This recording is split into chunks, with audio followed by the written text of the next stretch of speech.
When people talk about Steven Avery, most times it's because of his connection to the famed Netflix documentary Making a Murderer. And by connection, we mean that it's his story, his very case, that is the focus of the two-part saga. It's through the lens of the filmmakers and the testimony of those in the case and who watched the case that Avery was seen, and for many, they're sympathetic to him because they feel he was wronged by the government as a whole. However, there have been some odd questions asked about him over the years.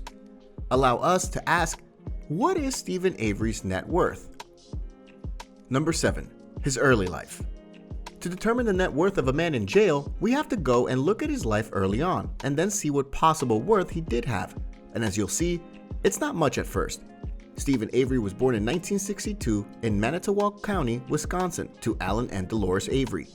Since 1965, his family has operated a salvage yard in rural Gibson, Wisconsin, on the 40-acre property where they lived outside town. Avery has 3 siblings, Chuck, Earl, and Barb. He attended public schools in nearby Mishicot and Manitowoc, where his mother said he went to an elementary school for slower kids. According to one of his lawyers in 1985, school records showed that his intelligence quotient was 70 and that he barely functioned in school. In 1982, Avery married Lori Matheson, who was a single mother, and they have 4 children together, Rachel, Jenny, and twins Stephen and Will. It also should be noted that, according to most reports, he has never had a full-on career on which to go and stake a claim to. As such, any money he would have had would be rather small, and that was before he went and got in trouble with the law, which was often. Number 6. Early arrests. Yes, even before his 2 legendary court cases, Steven Avery had issues keeping himself out of trouble. His first offense was going and robbing a store with a friend, and that got him 10 months in jail. Then he apparently killed his cat alongside some friends, and that led him to going back to jail for animal cruelty.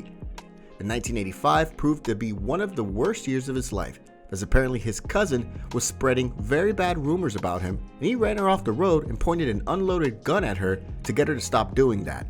He was sentenced for 6 years for that crime, which obviously would hurt just how much he would make and have in net worth. But even 6 years in jail was a pittance compared to what was about to happen to him. Number 5. The life-changing arrest.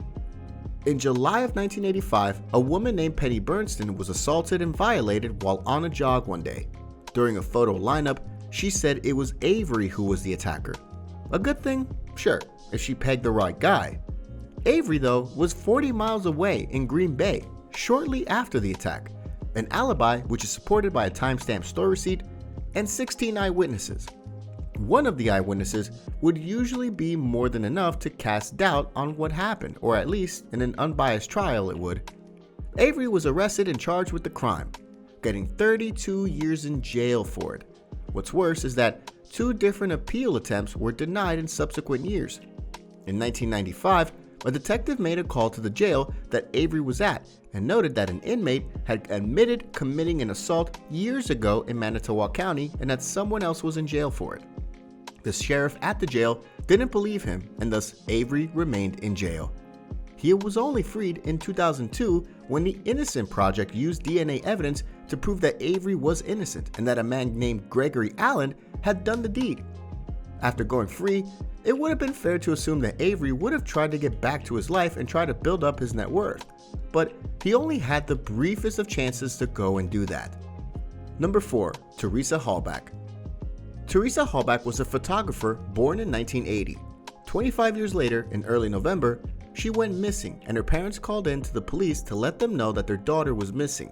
They hadn't seen their daughter in days and she honestly lived right next door to them.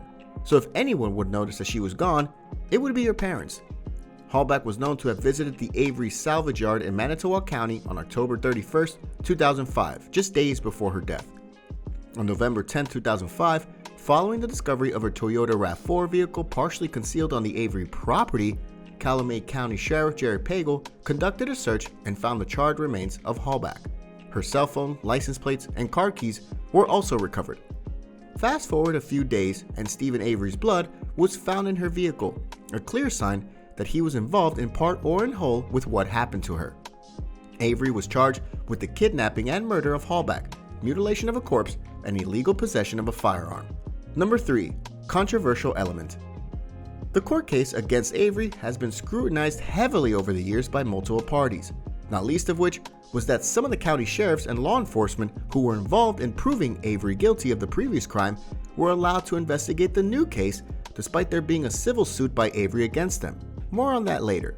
As if that wasn't enough, some of the key evidence was indeed found by them.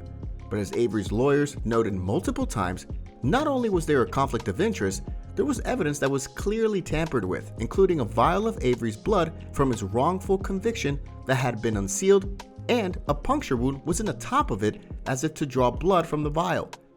Avery felt that they were trying to put him back in jail because he was suing them for what they did to him the first time around. Avery was found guilty of first-degree murder and illegal possession of a firearm and was sentenced to life in prison, as well as not getting the possibility of parole. Number 2. Elevating the profile. So you'd think that him being in prison, again, would drastically deteriorate his net worth, but in many ways, it didn't.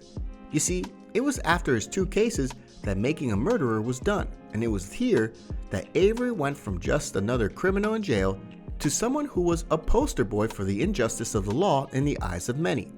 Think about it. People love to rally around people they think have been wronged by the world, and Avery not only got that, he got it via a documentary that anyone can go and watch at any time if they have Netflix. And with it being a 2-part saga, plus it being an award-winning documentary, that means that a ton of people went and watched it, and many of them are on Avery's side more or less. So with that, let's ask about number 1, his net worth. Now at first you might think that his net worth at best is in the thousands, right? Well, no, because if you recall earlier, he filed a civil suit against his home county for his wrongful arrest and imprisonment the first go around. He bowed out of that with a settlement of $400,000 due to the fact that he needed the money to go and fight his second court case, which didn't go his way at all. As such, many feel that his net worth is about $400,000K. But due to Making a Murderer elevating his status and cultivating a narrative that he may be innocent behind bars, many think his net worth has actually risen to about $500,000. But even that might not be the roof of this thing. Why's that? Well, if he gets free, he'll not only file another civil suit against the county and likely the state, but the payout will likely be in the millions. And that doesn't even touch upon the fact that he'll be the focus of even more documentaries, including possibly a Making a Murderer Part 3 on the Netflix side of things, and interviews and possibly even doing a book of what he went through, all of which could drastically increase his net worth. Again, all of this would be based solely off of what happens to him going forward. He's still fighting for his freedom, and his legal team is right there with him, and they'd no doubt get a huge payout if they prove him innocent. So what happens now is up to the courts. So what do you think of this look at Steven Avery and this examination of his life and how that led to his net worth? Do you think that this is honestly a sad question to ask due to him not being able to go and spend any of that net worth despite his increased fame and popularity? Do you feel that if he gets out, he'll be able to be worth even more via his stories and memoirs? Let us know in the comments below, and we'll see you next time.